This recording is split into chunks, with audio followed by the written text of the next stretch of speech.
In today's video, I'm going to teach you how to price your Udemy course effectively. Whether you're a seasoned instructor or just starting out, selecting the right price for your course is crucial in attracting and retaining students. Let's dive in and break this process down step by step. To get started, head over to your Udemy dashboard. Here, you'll want to click on the Instructor tab. This area of your dashboard is essentially your base of operations, where you'll manage all aspects of your course creation and audience engagement. Take a moment to familiarize yourself with the options available, as this will be your go-to spot for managing your courses effectively. Next, you need to choose the course you are currently working on. Once you've identified the course, click on the Edit or Manage button associated with it.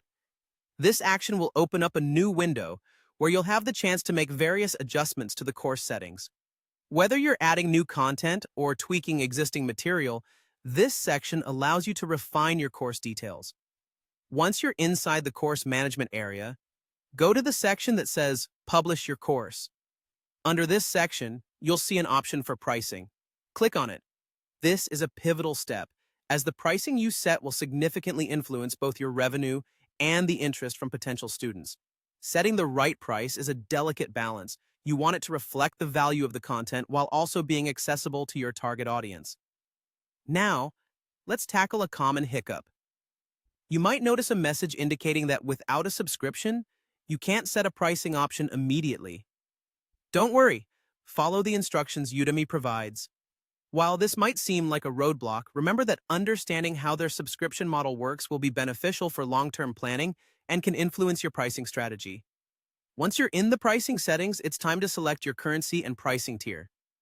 Udemy offers a range of pricing tiers, which allows flexibility depending on the depth and scope of your course. Choosing the appropriate price tier is instrumental in defining the perceived value of your course. Pick the one that reflects the quality and comprehensiveness of your offering. Finally, after deciding on your currency and pricing tier, ensure you hit Save. This action locks in your pricing choice and makes it official. And there you have it. You've successfully priced your Udemy course. Remember, the key to effective pricing is continuous assessment and adjustment based on feedback and enrollment trends. Pricing is not a set-it-and-forget-it task. Consider periodically revisiting this setting as your course grows and evolves. Thanks for watching, and best of luck with your course offerings on Udemy.